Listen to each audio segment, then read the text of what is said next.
Hello. Hello. Welcome. Wonderful to see folks.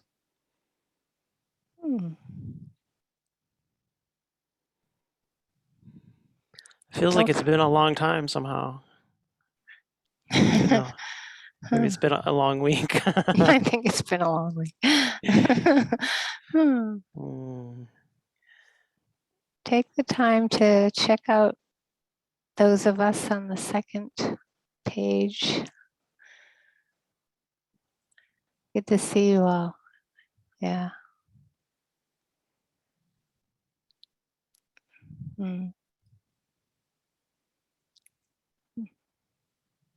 Hope you're all well enough. Yeah.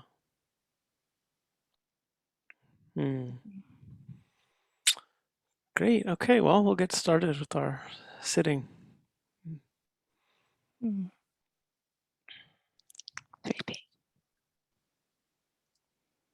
What'd you say there, Michelle? I just said 3 pages. Oh. Not 2 pages.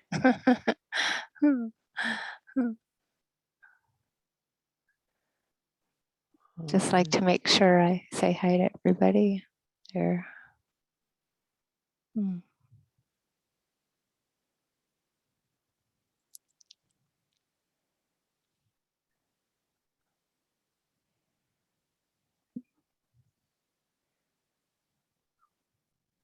There.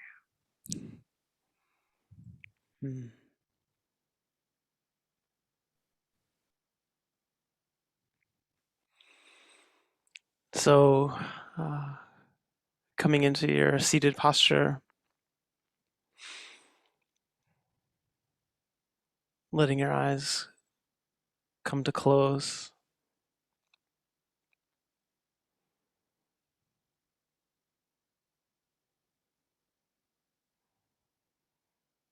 And I think I just want to encourage this. There's something so powerful in that, letting the eyes come to close in general. But in particular, right now, as we've really entered and are entering the kind of darkest part of the year,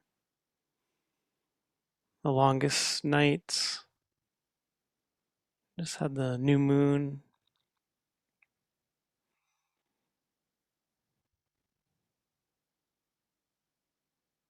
And the sense of maybe acknowledging the power of that, the beauty of that in our lives and in our inner lives.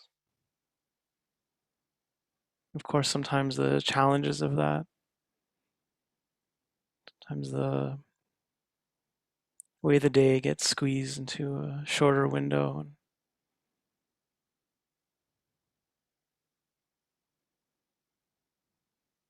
the nighttime holds so much more space.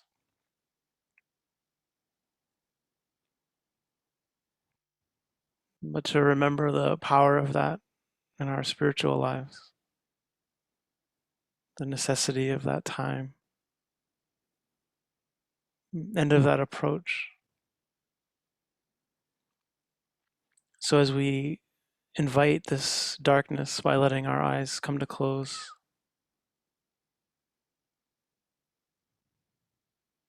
and start to attune to whatever sensations are most noticeable, maybe still seeing, or smelling and tasting, hearing.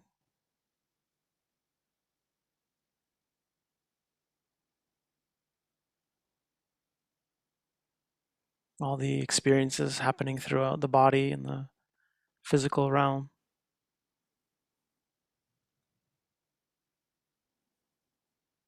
And all of the realms of the mind, heart, thought, emotion, knowing, perceptions.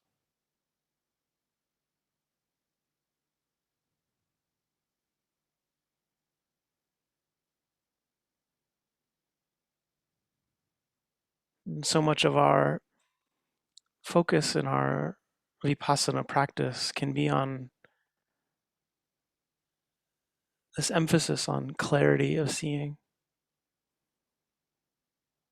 this intense focus that we try to bring sometimes to whatever's arising and passing in this mind-body schema, to shine light on that which is obscured, hard to see, ignored. And of course, there's a beauty and power to that orientation. But it's also important to recognize the way that too much intensity, too much clarity can actually obscure, make things go into hiding. Just as the sun obliterates the night sky and the stars, the constellations, the moon, the Milky Way, that there's a value when we turn inward to appreciating the darkness, the mysterious, the unclear.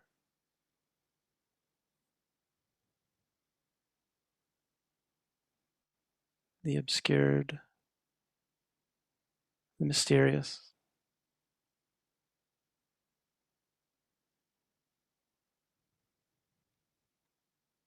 And so, as we keep our attention, connected as usual, perhaps to a primary anchor,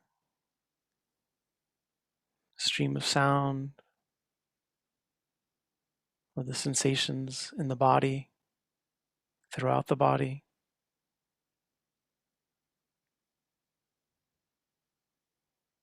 or perhaps more narrowly in the hands, or the area of the abdomen,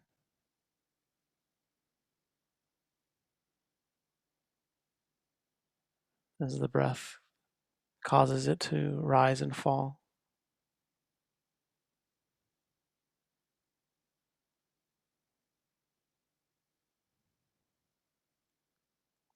Being careful about how much intensity, how much striving, how much stress around clarity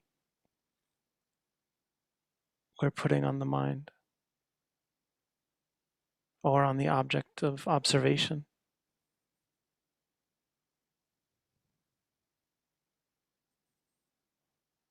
And where may we stay even more connected to the experiences in the breath or the body, sounds,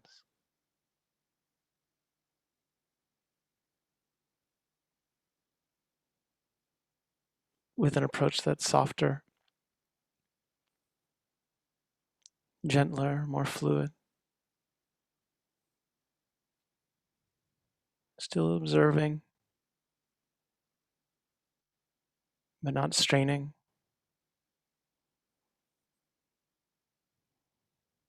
and allowing objects to be unclear, unknown,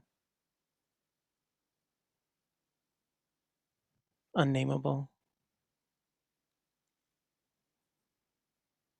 Sometimes the mental noting really helps the mind keep connected with what's happening. Pressure, tension, warmth, coolness, tingling, hardness, aversion, pleasant, wanting.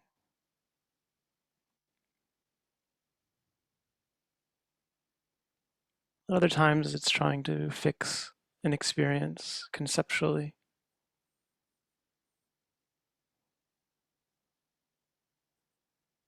in a way that doesn't fully acknowledge the fullness of what we're observing.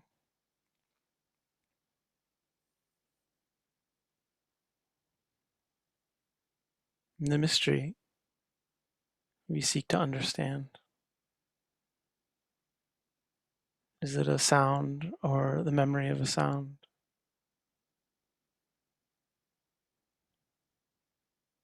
Or certain experiences in the body or in the mind? Sometimes it isn't clear. Allowing for that, allowing for whatever tension might arise in the mind.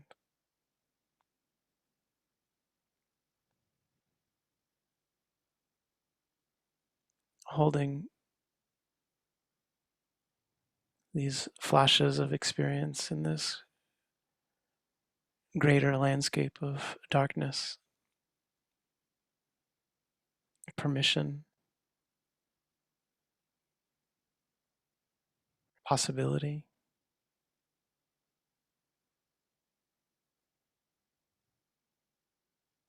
simply trying to observe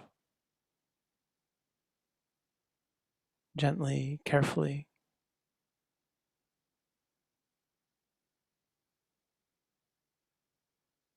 this life as it's unfolding, changing, being born and passing away.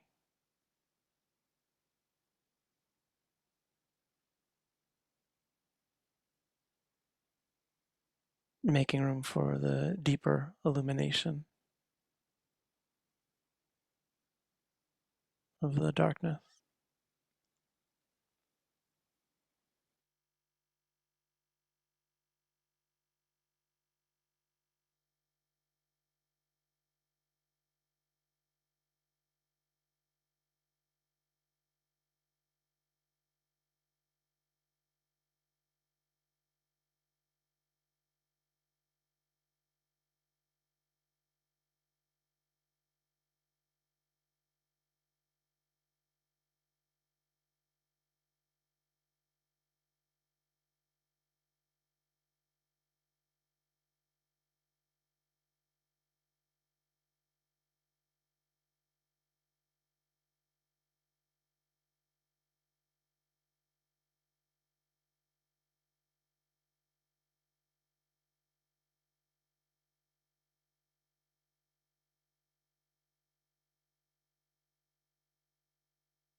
Thanks, Jessie, for your instructions.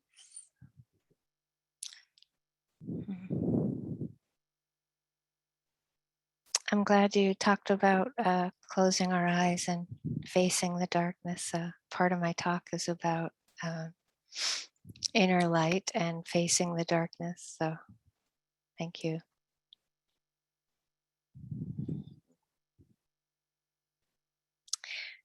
This morning I noticed on my refrigerator that I hadn't changed the calendar to December. And I don't know if it's like that for you, but it's been a very busy time. And it's right on the refrigerator, but I hadn't noticed. And I love going to the next page. We have a very precious calendar. They're not going to, just a second.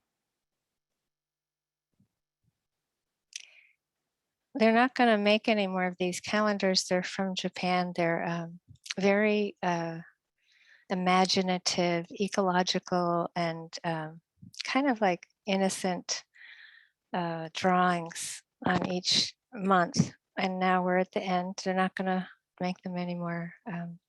And this was such a wonderful surprise, December, because this calendar doesn't celebrate kind of traditional holidays that in the West, so that December is supposed to be a time of celebrating sunlight. And the drawing is of rabbits and birds and cats and insects and sunlight and trees. And that everyone's dancing. The trees are dancing. The insects are dancing. Everything's like celebrating sunlight, and it's really incredibly joyful. And I don't always think of December like that. Like it was such a fun moment of changing. Usually it's a picture of a red barn in the winter, you know, like with lots of snow or, you know, something. So it was really such a wonderful drawing of the turning of the seasons to the summer solstice, the winter solstice, sorry, into that, I think, celebration of sunlight, but also you can also see it as a celebration of the darkness is also a time of great celebration and joy. You know, so that there isn't like a bad or good or within the nature itself, but that both are equally important and to be valued and celebrated, whether you're in the southern hemisphere or northern hemisphere. There's a few people here from the southern hemisphere, so hence the talk is about light and dark.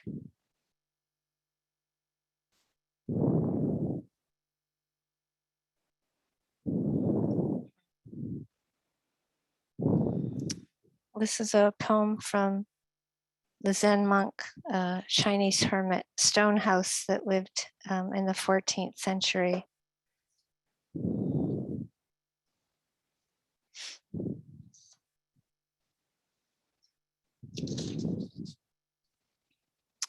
And I offer this poem as a way to kind of hold the winter as a place to slow down and to listen, really listen to the darkness and the possibility of rest, but also like a time of more retreat. And so this is Stonehouse, who's old at this point when he writes this poem and has been a monk for a long time, a hermit. So he wrote, I love this, 3 or 4 naps every day still don't exhaust all my free time. 3 or 4 naps a day still don't exhaust all my free time. I circle the jade bamboo once or twice and gaze at far mountains from above the green pines.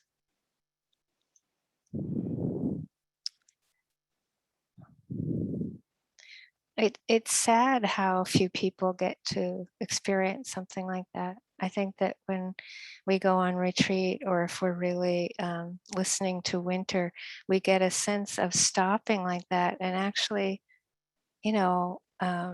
facing this tiredness. For example, at the last retreat we just taught, there was a lot of talk of how tired people felt. And, it's actually natural this time of year. If you take away all the electricity, I lived for 8 years off the grid with no electricity. And when you take the electricity out and daylight savings happens, you start to really feel tired. I remember and I lived off the grid in northern Maine, and we would have people visit from, the kind of, Boston and, Hartford and places like in the south, far south, and there'd be no light, right? Like hardly. There would be candles, and people would just fall asleep at like 4 o'clock in the afternoon or 5, and most people wouldn't want to come back. Like they'd like, whoa, this is a great experiment, folks, but this is, wow, just couldn't deal with the darkness. And what do you do once it gets dark? If and without a flashlight, right? What do you do when you really face that? That's how humans were for so long. That I think that what I experienced my first year off the grid up there with my sister's 3 kids and a few friends, that um, it was almost like I think humans invented holidays in December to withstand the darkness, actually. like like this strange thing about humans, that we get busier and busier when actually naturally it would be much more in attunement with the seasons, to actually slow down and go deep inside, and it's like a natural time of retreat. Of course, if you are in the summer hemisphere, it's summer, and summer is a time of a lot more, traditionally, again, you'd be like collecting food, gardening, right? You'd be like working hard. That's how I felt in Maine, kind of that extreme of like listening to the season and gathering the food, growing it, harvesting it, preserving it, and then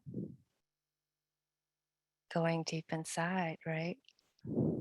So I remember I got a job teaching learning disabilities up there after some time of not like of kind of living without that, and I had to get the work, and trying to do both was super hard. Like I lived way off, a long walk up a hill, across 3 fields, and the time that I spent, getting ready in my backpack, I'd have to have de-icer, snowshoes, right? Like if you forgot a flashlight, forget it. I'd get home in the dark, and, just I'd be so tired from teaching school all day, kind of driving in horrible conditions of winter, and then going up the hill in snowshoes with a flashlight. And then I'd have to chop wood, fill the kerosene lights, right? Like it's just like it was so hard. And but that was the time when I really got to know the winter stars, and I felt that they became my friends, and like deep friends, that are, it's such a deep connection with that time of my life where it was almost like the uh, attunement, because also I had to go across 3 fields to get water. So I would do that on the weekends. I had to be so careful with everything that I did, but it kind of cleaned up my act, like in a way, the kind of focus and concentration and discipline of it really shifted something in me. That really appreciated any time I turn on a faucet, right, and water comes out, or any time I have light. It's like we all um, can get so complacent, right, with our um, comforts. but then we don't live in that kind of appreciation of what we're actually receiving.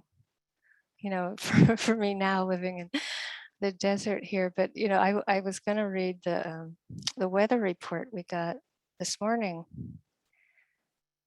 Um, so like it's been very, very rainy and cloudy, and so there's no solar.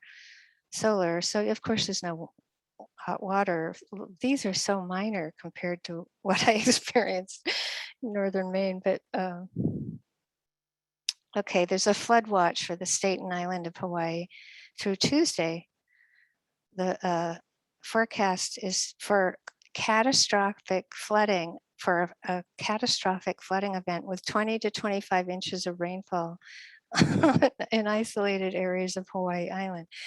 Please know that rain events of this magnitude can affect areas that do not usually flood. That's our weather report through Tuesday.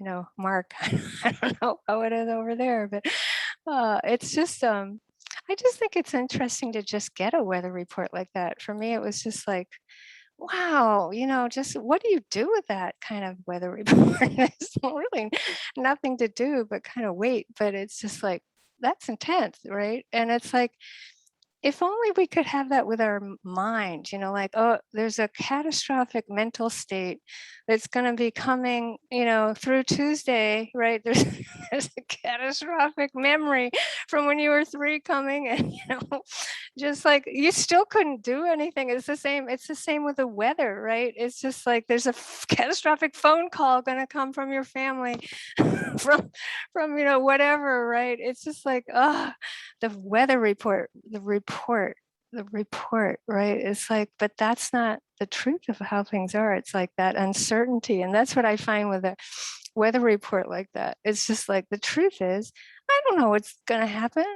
It's been raining for sure. It's been raining and raining, and here where I live, it's the desert. So like the ground can't absorb it, right? It's absorbing a little bit. It can't. It just like, it's kind of like, I see when the feral cats, if they make any kind of eye contact or a little connection, it's like that's all they can handle. It's the same thing. And there's some scratching boards I have out, and they take in a little bit and they go over and they just scratch and scratch and scratch.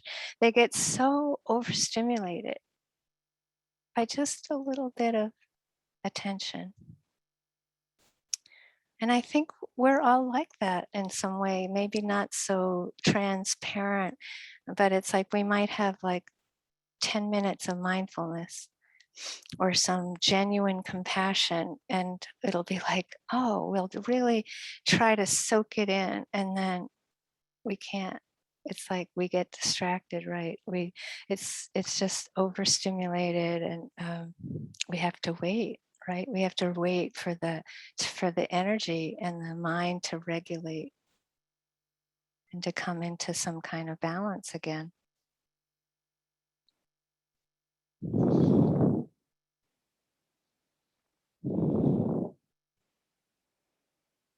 So I find that whatever season we're in, it's actually really helpful to know where we live and what season we're in, and to kind of listen and to find that attunement.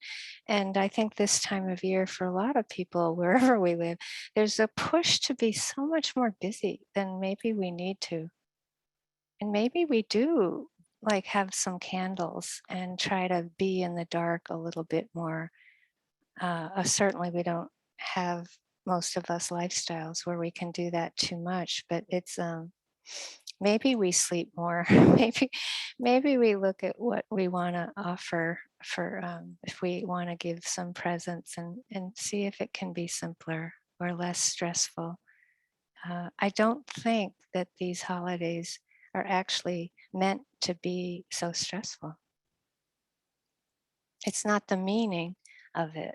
And I think that sincerity that a lot of us have around finding meaning, a deeper meaning, I think certainly in these times, like we're living in times where, I just keep encouraging us all to dig deep, dig deep, dig deeper.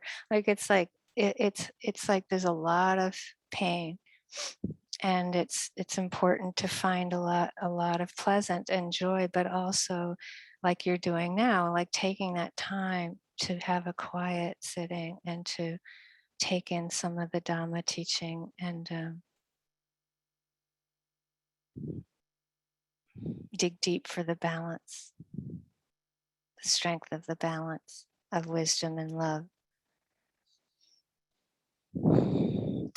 Right. So,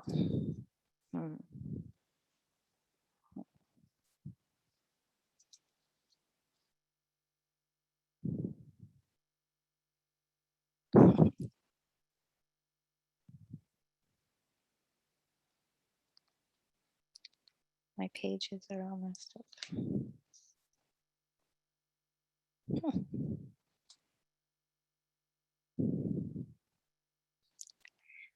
This is called Skies Clearing.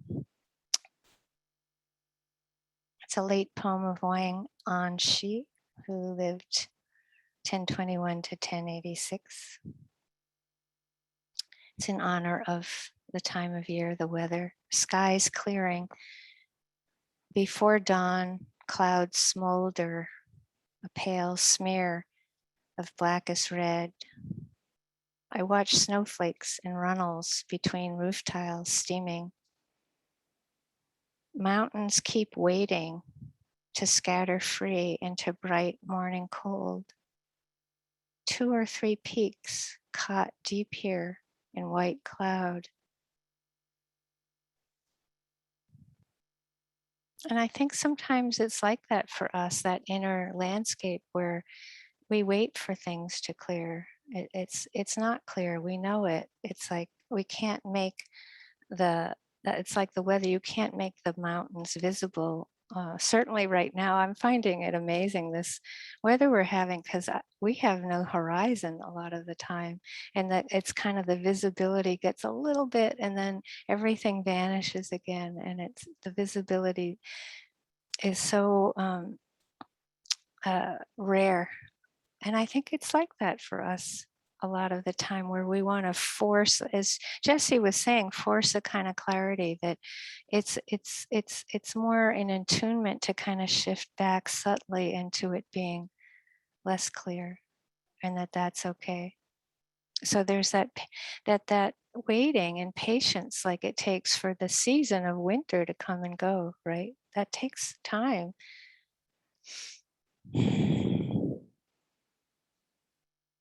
And I think there's I'll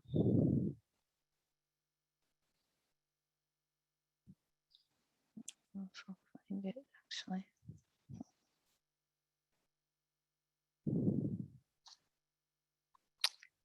It's called this poem, another poem by the same author, same poet, Wang Anshi. It's called Hair White. Hair white, delusions over, but taken by still more sickness. I drag my bed out and sleep among bamboo, facing autumn darkness.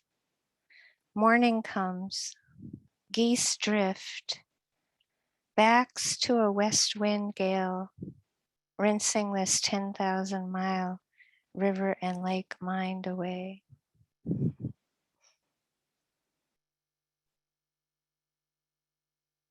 Technically, we're still in autumn, yeah, facing autumn darkness, and this gale actually comes and rinses his mind totally away, right? So that's rinsing all the joys and sorrows away, all the past.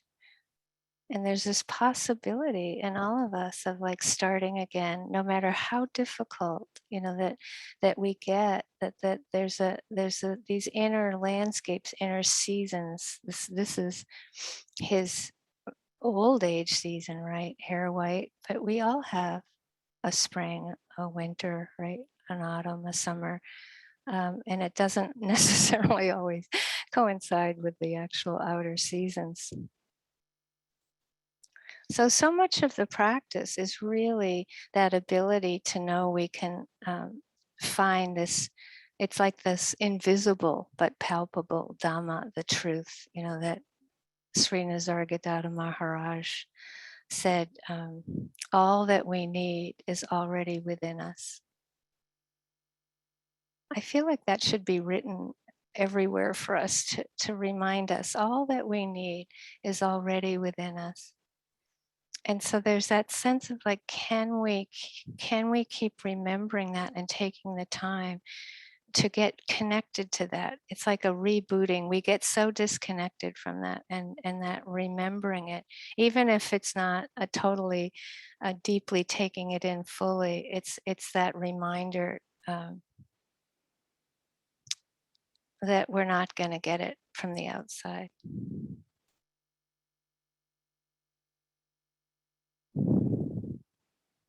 And I find that one part of celebrating the season, that December, is really maybe rebooting the metta, the loving kindness. I have a old friend. I've mentioned her a few times. She's 84 and just sold her house of 60 years and is trying to settle into where she is. And she was asking me yesterday about can chores ever be joyful?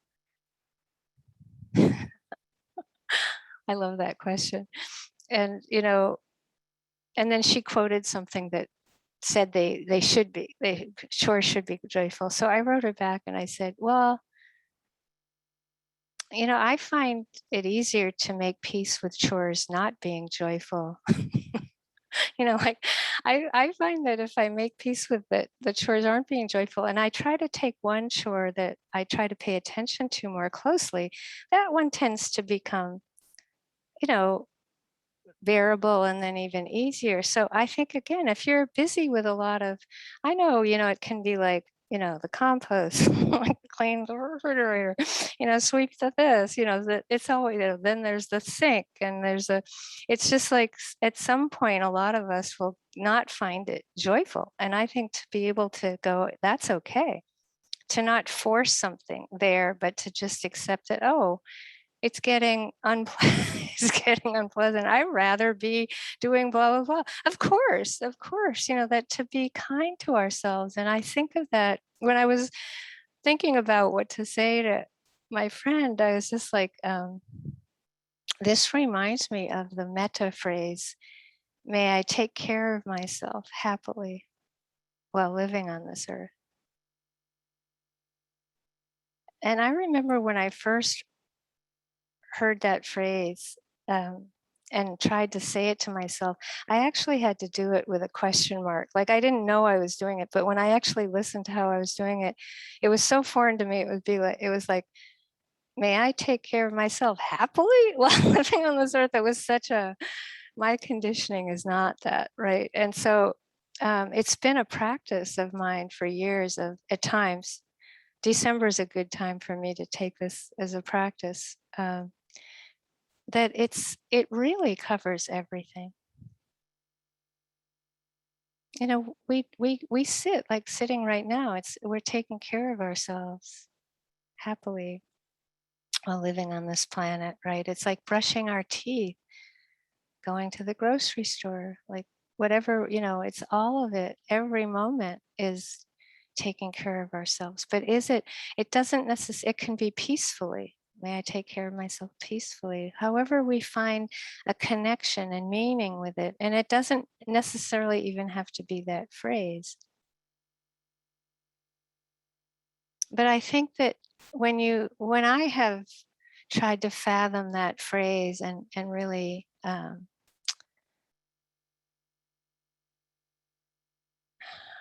that being with things without words, but then bringing in some words, and over years, I have found that it also applies to emotions. So may I take care of myself happily while living in the world, or peacefully, that it includes maybe sadness or anger, or you see, like we tend to think of things so, I think, one-dimensionally. However we hear that, whatever the conditioning is. But I would offer that it can include something that you're having a lot of difficulty with relating to, that attempting to connect with something we're having difficulty with, is that phrase.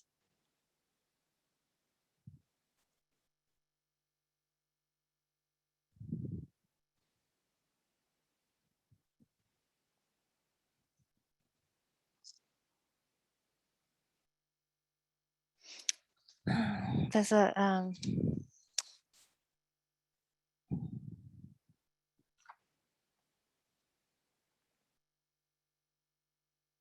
the first phrase that in that series of phrases in the loving kindness practice, may I be safe and protected from inner and outer harm, or may you be, or may we be, right? It's like may I, may you, may we be safe and protected from inner and outer harm. Again, I think that in hard times in the human world on the planet, I think that's also at times a really important one to reconsider or reconnect with the traditional meaning of inner and outer harm. So there's may we be safe and protected, but then there's that addition from inner and outer harm. The inner and outer harm it's so important. So the inner harm is greed, hatred, and delusion traditionally. And outer harm is greed, hatred, and delusion. So being safe from inner harm, may I be safe from inner harm, and we understand it, that it's being safe from greed, hatred, and delusion. That's so beautiful. Yeah, it's like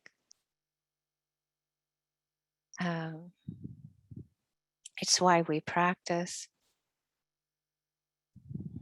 And it's understanding then, like that when we're motivated, it's when we're motivated by greed or wanting, when we're motivated by aversion or fear, when we're motivated by delusion, and then we act, that's what's said to be the harm. And so there's this understanding that may I take care of myself happily, right? That the practice, doing the practice or anything that we're doing, we can do anything out of fear or aversion or attachment, or we can do it out of loving kindness, joy, wisdom, right? It's like being motivated even to be here versus distracted as best we can. And so when we consider inner harm, right, and then outer harm, greed, outer harm is considered greed, hatred, and delusion. So that anyone who is motivated by right greed, hatred, and delusion, and that harms us or harms others, we're not safe and protected, right? It's getting, the Buddha was teaching the source of the suffering, that really it's the practice is purifying motivation and purifying motivation, so that and to see, the more we see this, that we can only control so much outer harm. As we grow up, we can learn to do our best to protect ourselves better or to respond better from it. And then a lot of the practice also is the inner harm. The more we understand this, then the less likely we are to harm. And I think I'd like to take this a step further right now, which is that when we really have equanimity, and that kind of jumping a bit in my talk.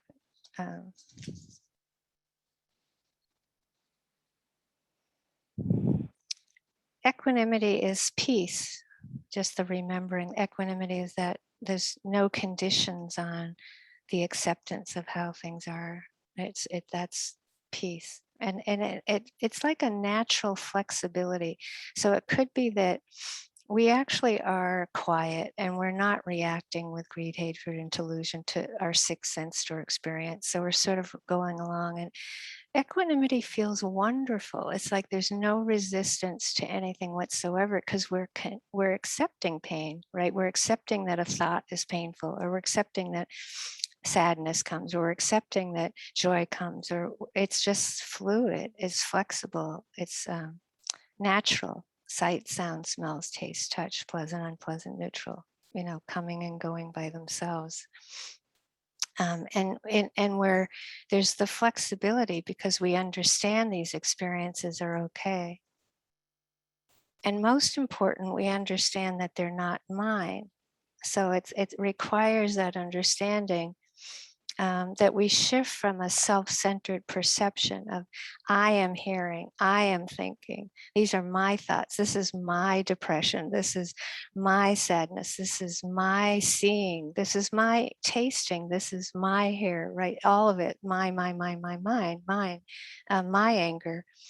That as we have this ability to see more clearly, then if it's not my greed or my hatred or my delusion. It's not your greed, your hatred, your delusion, right? It's like you start to completely understand that there are these temporary moments of identification with greed. That means that we perceive it as mine, right? Or we perceive hearing as mine, or all of this. It's only in a moment that can happen. We can string them together, which how we describe ourselves as me or I or mine, right? But this is a very important to even understand temporarily, that when we see that they're temporary moments of identification, we're actually less reactive to them appearing in our own mind. For example, if we think aversion is bad or wrong, or fear is bad or wrong, and that we shouldn't experience it, and if we've been practicing for 35 years, we shouldn't have it appear anymore, forget it. It's not even the truth. It's like it's not mine. It's not I or like mine. It's like it's a total misunderstanding of the practice that we get involved in this whole sense of self-judgment or judgment of others. But actually that's just identification. And when we actually start to understand it, we're actually more free, less identified when greed appears, when attachment appears. If we understand it, even if we're not equanimous totally, we'll start to have I think of it as like a natural spaciousness. It's not as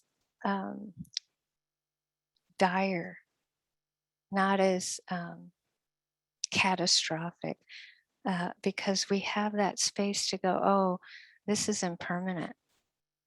This actually isn't me or mine. It might be cloudy, it might be that feeling like mine, but there's some space to get that, oh, I don't have to buy into this totally. I can wait and it will disappear and I won't have to be motivated by this. Meaning that it's not always like this extreme black and white thinking, that sometimes equanimity, this very genuine equanimity is there. And sometimes it's totally not there. But there are times when it's a little bit more, a lot of the time, there's some spaciousness, there's some understanding, there's some connection to impermanence. There's some connection with dukkha, the unreliability of experience. There's like a suspicion, at least, that we don't have to be taking it so personally.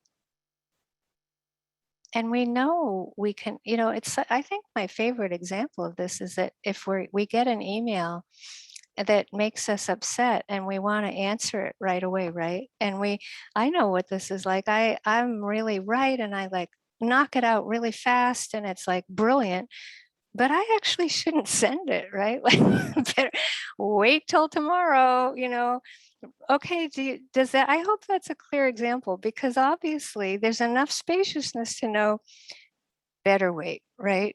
But I'm still feeling like I rather send it, right? But there's enough sense that it's not okay. There's like, there's some identification. And that's actually a lot of our experience in life. If you have an honest self-assessment, that this is where you can start feeling more protected and more safe. May I be safe and protected, more safe from a little bit of connection with impermanence. It might not be 100%, but I can guarantee you that every time I have restrained myself from sending an email when I know it's not going to be helpful, it actually helps me do it more the next time and the next time and the next time.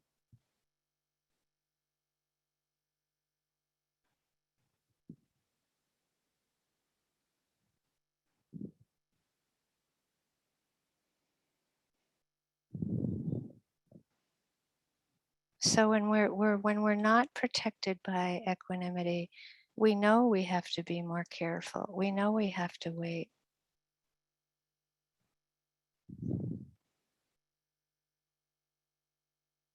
And sometimes we get really disconnected from our own goodness. It's like we don't even know we're disconnected. We want it from others. And that I'll find,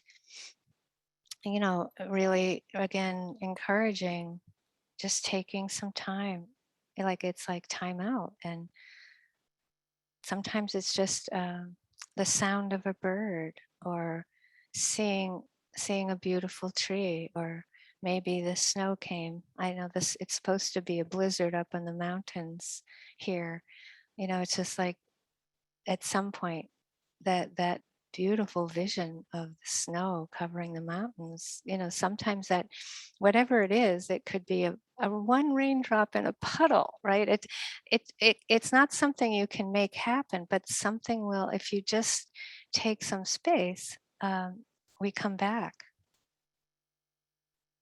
we feel connected again. And what I'm saying is that there's nothing wrong with waiting, that there's an understanding of impermanence from the other side, which is it will clear. It's why we practice, that we know we can begin again. We can't always make that beginning again happen immediately.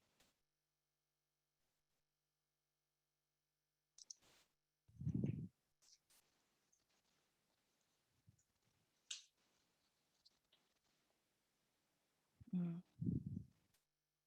So I'd like to end with a poem by Stonehouse, the Chinese hermit monk from the 14th century.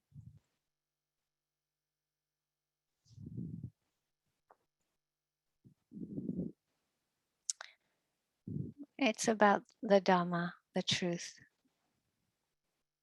It's something no one can force. Besides knowing it's there, there's nothing to know. The moon shines bright above the flowering plum, but who can look past the blossoms?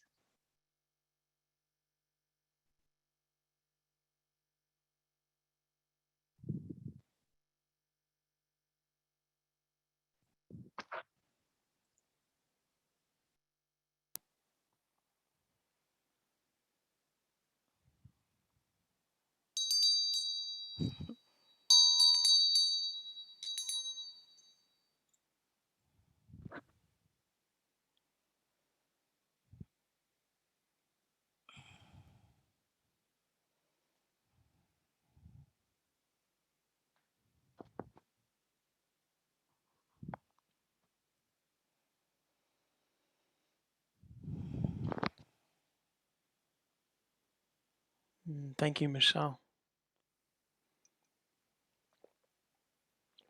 So we have some time for questions if you have any about your practice, about the instructions, or anything Michelle offered in her talk. The easiest way for us, at the bottom of the screen, there's a little button that says reactions. If you click on that, there should be a little raise hand button, so we know that you have a question. And otherwise, if that doesn't work, you can type a little something into the chat just to let us know you have a question, and we'll call on you.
Oh, Quinn, hi. Yeah. Let's see. Can you unmute there? It's, Uh, huh. Yay, got it. Um, Michelle, you talk about darkness kind of struck a chord with me. I look around and I think I and most people I know, we are now in the winter of our life. Um, our abilities just diminish. Hearing is losing, vision is getting bad, legs are getting weak, the health is declining. So most people would say old age just rob us of all our abilities. But I was just wondering, none of that is really ours. So how can it rob us? That's right. And I felt that so we are really diminishing mentally, physically. But my question is, can we at least learn to grow spiritually? Is there any hope to age gracefully? um, I know Jesse he cannot understand that. He's not at that age yet. it's better that way. I always feel like the young shouldn't know what it's like, or they wouldn't want to live long. So I think it's age appropriate for some people have young and have a lot of physical stuff. So it's not like they don't know. But yeah, it's when it's all the sense stores and the when it's a well, I mean, I have a couple answers. I think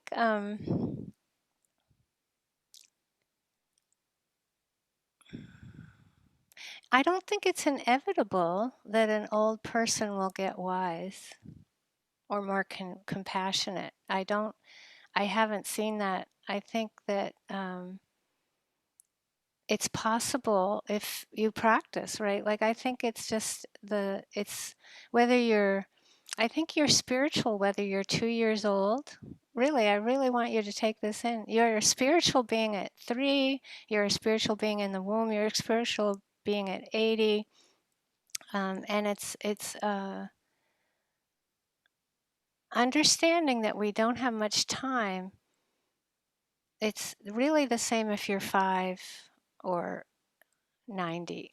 In terms of just getting that, you just never know when you're going to die. My mother and I both died when I was born, and so that was a big teaching. It was a sobering, sobering to die when you're born. And we were revived for a while. My mom died when I was young, but my mom was always on that edge and of mortality, and it was a very difficult but powerful teaching for me that I don't feel like that awareness for me is that different from when I was 5 or 10, or I'll be 70s soon. So I don't think it has to be if you're paying attention. But I think what's different is um, adjusting to lower energy. For example, most people who are getting old are that, like, there's less energy, and if one's fighting that or like squandering it, I mean, most people, no matter what age they are squandering. That's like what I could see when I was young. It's like, wow, I wasn't like the other kids. My mother was dying, right? It's like I couldn't see things the way they did. It wasn't quite the joyride, but I had fun. But I think that knowing that you're going to die, I don't want it to sound morbid, but certainly at 70, the odds are higher that I'm gonna kick the bucket soon, right? I mean, it's just the odds, right? Like, I don't think of that as morbid. I think of it as realistic. And so, yeah, I can. But I think that when I was in Burma last, which is amazing how long it seems now. Is it 2 years, Jesse? 2 years. The pandemic started then. What was it? Yeah. So I do a self retreat every year, and there's a wonderful monk that's younger than me. Yay! He's 11 years younger than me, Ujjayando, and I was telling him that my retreats are getting harder because I'm getting older, and the physical pain is harder, and the tiredness is more intense, and the highs are not as high. It's, and he was like, yeah. And then he said, your body can be a complete mess, but your mind can be okay. And I think it's challenging for sure, but I think a lot of it for me personally has been not being so macho, and which is my conditioning, and it's the gentleness and the kindness, and the just listening to my system. And of course I overwork. All of you who know me know that about me, but I also within that framework I'm trying to listen, and when I'm on retreat, listen more. And I think you can get fully enlightened probably easier if you're getting older, because you're seeing more clearly how your body isn't yours. I mean, I love this part of it. I mean, I find it challenging too, but there's no controlling any of it anymore. You can only put so much moisturizer on my body, and it's dry as anything. Like, it's hilarious. It's like, it's like, a good friend of mine has me putting some safflower on now, and it's like, it's just like hilarious. If I'd put that on when I was younger, I'd have pimples all over my body, right? But not now. It just doesn't even show that I put it on 2 seconds later. That's not, I can't control that, right? So, like, if you actually are paying attention when you get old, that identification with all of it, actually, how grumpy I can get easier than I was when I was younger. There's hardly any estrogen, like, there's all kinds of things that change, and you got to have some humor with it, and certainly actually be able to go through being depressed about it, or being, like, I think that there's such a culture of being hard on ourselves, no matter what age we are, being hard on ourselves. And I think when you're older, um, the person I'm learning from the most now is my friend Linda, that's just left 60-year-old house. But she was so political, Boston, right? So angry, so political, so involved in good ways. She started the first Planned Parenthood in my play area, and she was involved.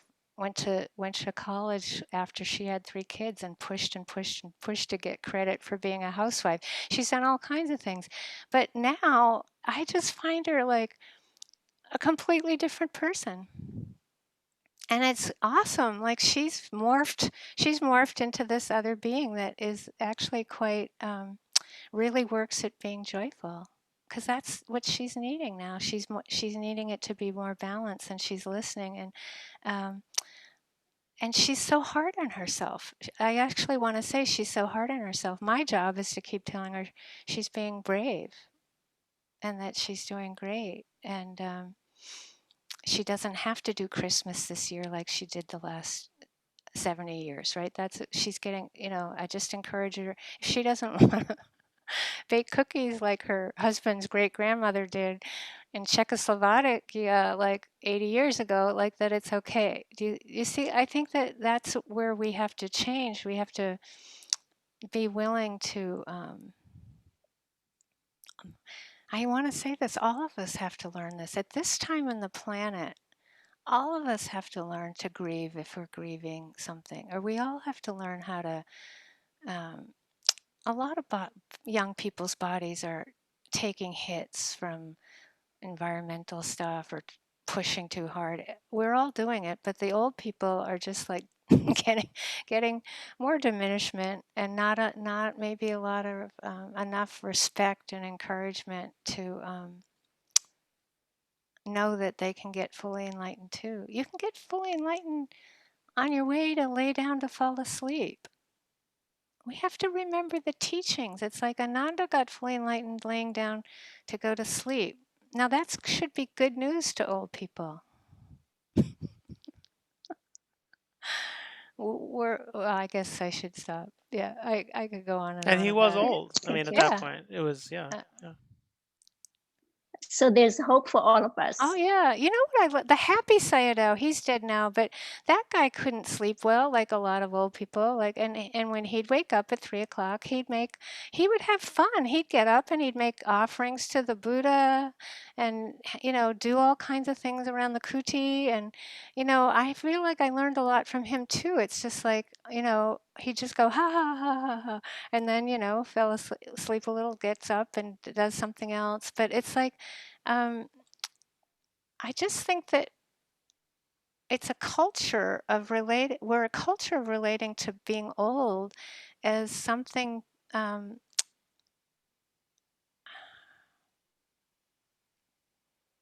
so much loss versus, and it is a lot of loss. I have a friend that I talked to yesterday.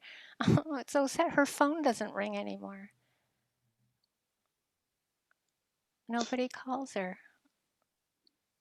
Her best friend died last month, right? Like it's a lot of loss, but then she can focus on other things, right? It's like, of course, I'm not, it's like, I'm not sugarcoating it. It's tough. But I think that there's a way in which all of our practice, every time I get up in the morning, I'm seeing all of my practice is having to go with being my age. And I'm having to rise to the occasion. It's like you have to keep rising to the occasion and rising to the occasion. It's the occasion is now I'm 70. I don't know if I'll make it later, but it doesn't feel that different since when I was 5, honestly, except that, things hurt a little more.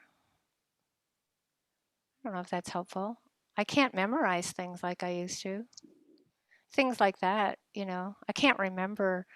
I'm not at the point where I don't remember when I go in a room all the time why I'm there. But it's happening enough to go, whoa, why am I here? Well, I look around, it's like, I have no idea why I'm there. I used to do that when I was 20, so it's not like, I never used to do it, but I do it a lot more, It's like endless, this stuff. If you want to get me going, it's like, I need a magnifying glass plus my glasses to read a Excedrin bottle, right? Like that's a bummer, but I'm coping. I'm coping. I don't know, it's like it isn't ours. None of it's ours. This body, just keep looking at a plant that dies, like a rose. You look at a flower, it's beautiful, it's a bud, it's all that promise, it flowers, it's beautiful, but I try to pay attention. I collect the petals. And I like have them in a little jar, and it's like I try to hold on, like have that sense of like the dried up old petals really smell good. And, when I'm a completely dried up old petals, hopefully I'll smell good. Put me in a basket and send me out to sea. I don't know. But it isn't me. I can tell you that. Okay. Thanks, Gwen. Happy birthday. You too. Happy birthday.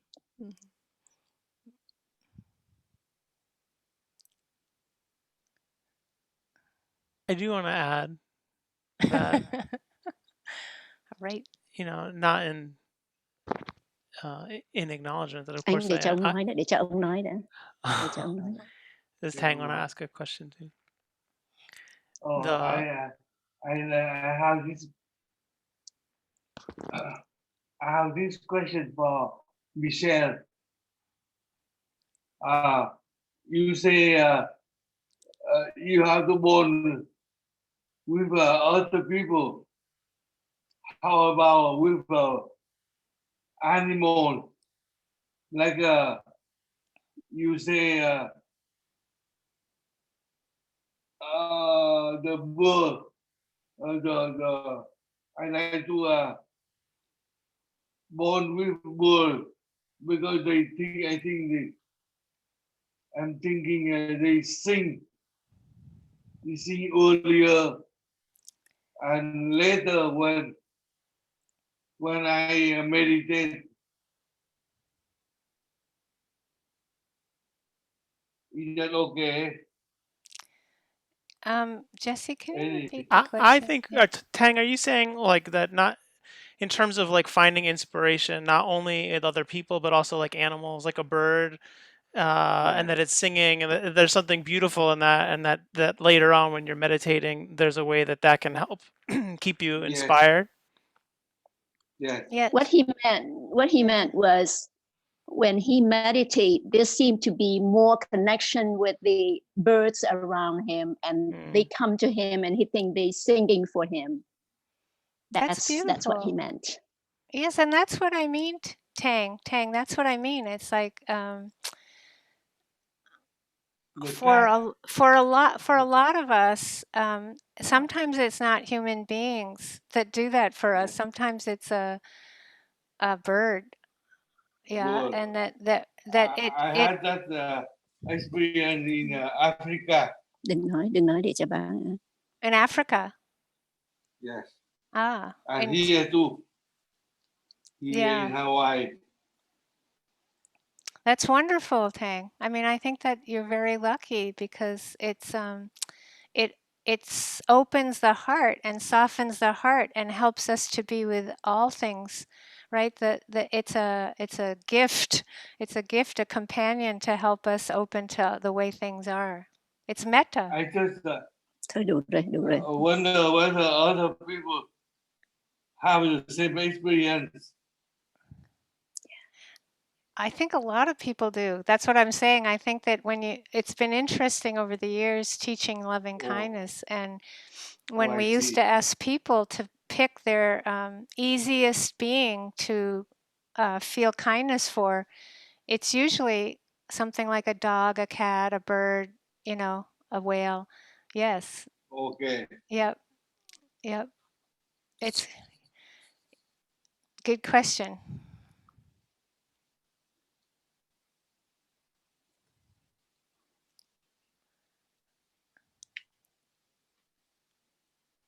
I think there is something. It actually reminds me of just like just to keep how like simple it really is, right? On some level of just the sense of connection, the sense of presence, the sense of what's happening, and the feeling of connectedness and like friendship that Michelle talks about so much with that, whether it's the birds or the clouds or an emotion or a physical experience. It's so powerful and important.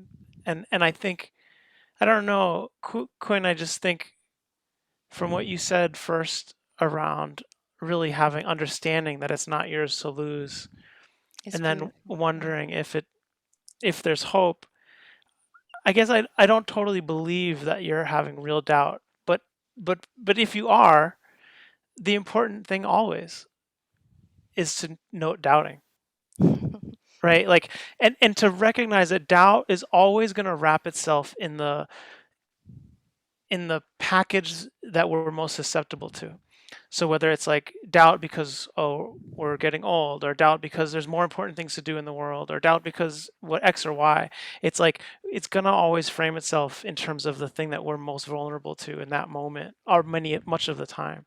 And so just like it's like, oh right, note doubt and note sleepiness and note hardness and all that stuff, right? That the other level at which, like Michelle is saying, like nothing changes and it's still the same six sense doors that we're vigilant around. Yeah.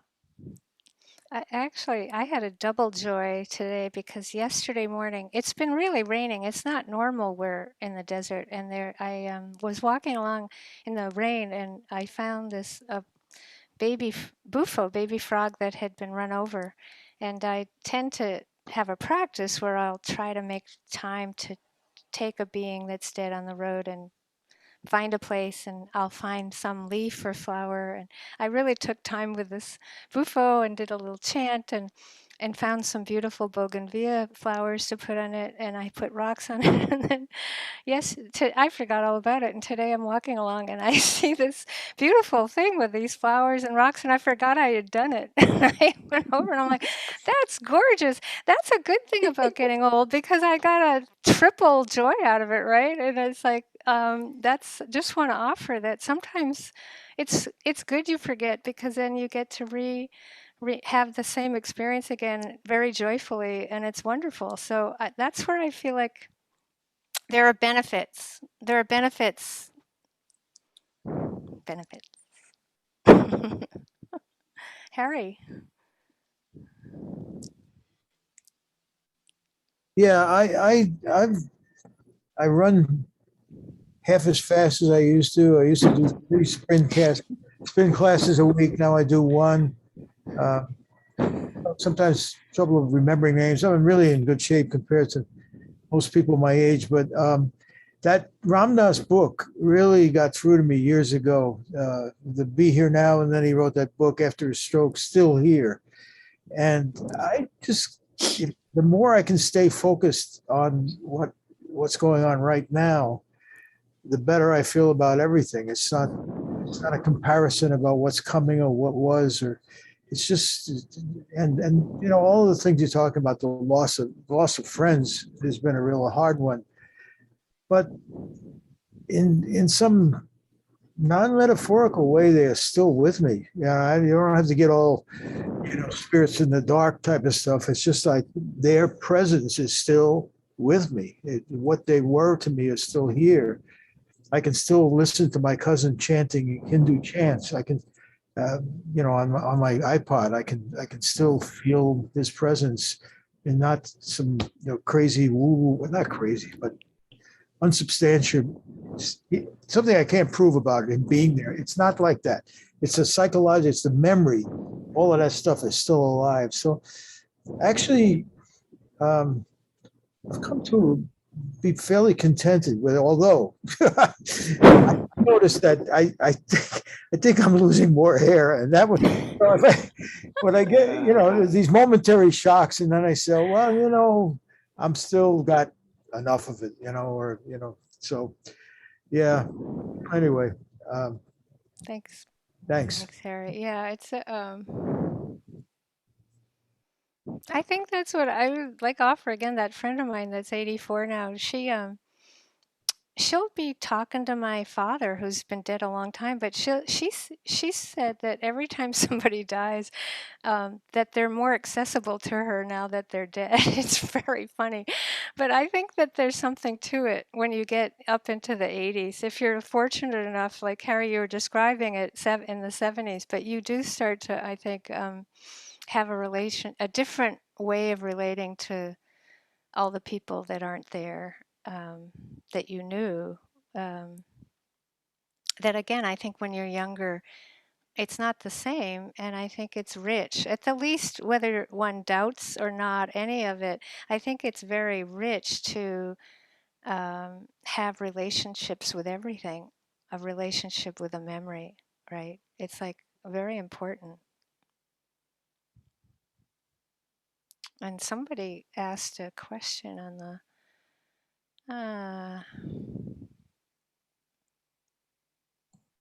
yeah, I think, there's 2 younger beings who wrote into the chat, but I think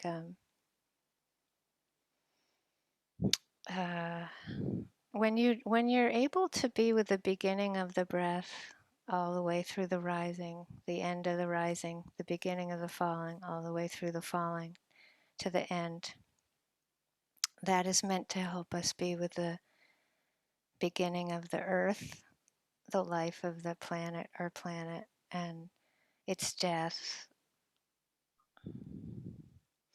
And whether it's our body, the beginning, middle, end of our body, or the end of hair or gray, or the gray hairs, or it's like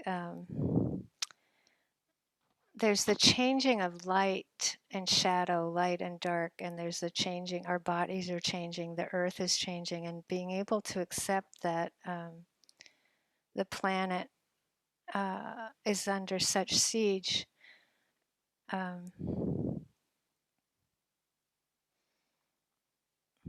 I think that the Vipassana practice, that ability to understand change and to know that I don't think the planet's going to kick the bucket. I really don't. I think that it's the humans are probably going to, I think the ants are probably going to be with us, on the planet. But I think the humans are definitely got some hard karma these days, and a lot of other beings that we're carrying along with us. I'm not trying to make light of it. I always laugh when something's so bad. It's funny, but it's so bad that I think it takes that sense of if your body is gonna, if it's gonna die any moment, then accepting the earth can die any moment. It's really important to get that on that level, Ben. That it's really, of course, we're going to go through all the emotion, the difficult emotion around it. If we weren't connected to the earth, we wouldn't be sad about it. But we have to see that we care. And so, of course, we're going to do everything, just like for our body or friends or birds or insects. It's like we care. And so we're going to do our best to care and to live simply and do our best. And however this plays out, which isn't very pretty at times, our practice of being with the breath is meant to help us be with that process, because the earth is going to die anyway at some point. It's just, so am I, and so are all of us. But we want to keep ourselves alive as long as we can because it's precious. And we want to keep the earth alive as long as we can because it's precious. And anyone who isn't doing that is disconnected. Anyone who's not upset about it is disconnected. I mean, it's so clear. It's like, and finding that place of knowing that all the difficult emotion isn't going to change it, or being motivated by kindness, care. I just keep recommending, it's like there's 10 million things I could be paying attention to and trying to help right here where I live, but maybe I pick the reef, right? Maybe I pick the coral reef that's dying, right? Like we have to pick one thing, or we try to help Burma right now, right? You pick one thing or 10 things, but you can't do it all. I don't know, Jesse, you have anything to add? I don't. It's not easy, Ben. That's all I can say. It's not easy, but we can do it. You're saying Ben, but I think it's just Yeah. M. Yeah. So I don't know, Tim. Oh, Do you M. have Sorry, Ben. Sorry, not Ben. M. Sorry, M. Wherever you are, M. Tim? Yeah, this is just a reflection on what's being said and what has been said. I'm now 73. I'm having increased difficulty walking, but it seems to come and go. And when it comes, I get incredibly anxious about myself and say, oh my God. And then the next day, of course, I'm walking much better and it isn't a problem. I guess this isn't really a question, but I think what has come to me is that I was anxious about myself 50 years ago, and I'm anxious about myself now. Nothing has changed. I've just got more reason to be anxious. But in a sense, that's a good thing, because it's like, yes, my body is aging. Am I dying? Do you think I'm dying? How do I seem? I mean, I think I'm okay, but I don't know. And all of that was present for me years and years and years ago. And so to simply be with it as much as possible. I mean, even the cognitive, the intellectual thing of this is not who I am. None of this is who I am. None of these experiences are who I am. And even if I'm not fully, with that, embodying that, just that intellectual recognition is actually very, very helpful. So anyway, I guess that's real. I don't really have a question as such, but No, but you I think know, also, Tim, it's like what you're saying is also in the context, which I think is just important to this conversation, of that dance between acceptance and some ease with that, and like you said, the recognition that, you know, the conditions might be changed, but the patterns are ancient, right? If not, or at least old, if not ancient, right?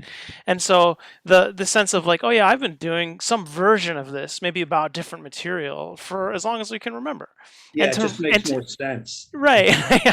And so there's a way that, yeah, like at times you don't buy into the thought patterns as much, or when you do, there's like a little quicker sort of recognition of it, but also that you haven't, just because you acknowledge it and recognize it and have more peace with the fact of the body being as it is and the mind being as it is, it also doesn't mean you've like given up on it, right? It doesn't mean you're not still trying to get exercise and doing your meditation Yeah, practice, and like, so that's like what's sort of cool about it. It's like it doesn't mean a disengagement or a letting go in the sense of like, oh, we've just given up, but there's like how much more difficult it is to really stay engaged and to stay caring and to stay involved, but also with this observation that is trying to kind of like not get so consumed by it also, you know. well, I guess the last thing I would say, Jesse, is that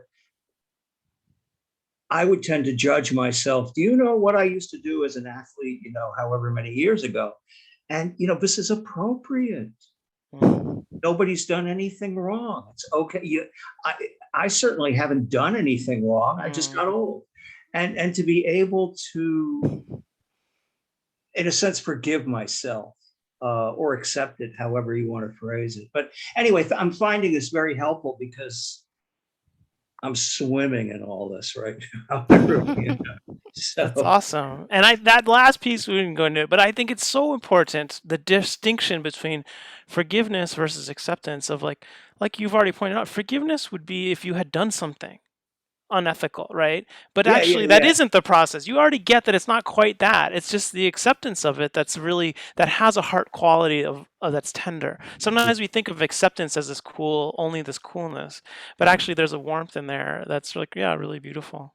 God bless me, I got old. Yeah, something like that. Anyway, thank you. Thank you. Thank you.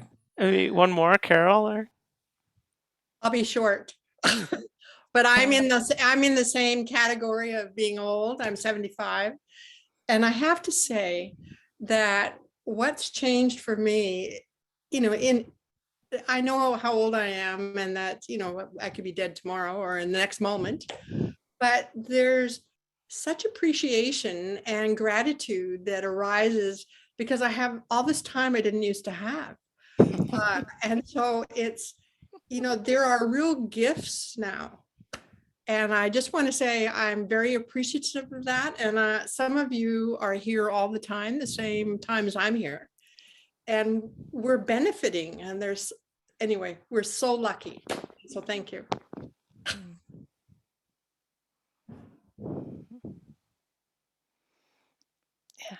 I would just add, because, this conversation's been so rich and wonderful and delightful. And that there's a place like when the practice is quiet and deep where no matter how old you are, you realize you have all the time in the world. You're so close to timelessness or in those 90 seconds of timelessness, and that's so important. It's so important for us all, and it is a gift to that's why I read that poem about the monk that likes to take 3 or 4 naps a day because he's got so much time. It's great, right? Got to fill the day. I love it. It's just like a different perspective than a lot of us have had in our lives. But it's like that, to remember that right now, if you just drop in and are quiet, you have all the time in the world. And you have to give it to yourself. You have to give it to yourself. No one's going to give it to you.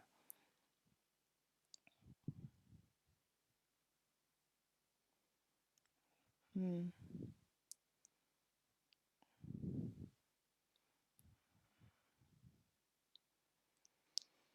So those of you who are in Hawaii, I hope our catastrophic weather event doesn't hit as hard as they have said it's going to.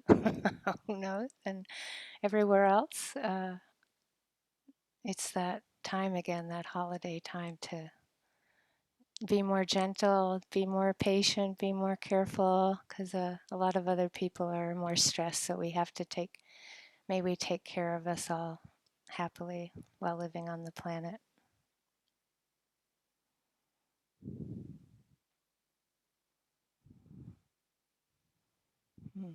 Take care, everyone.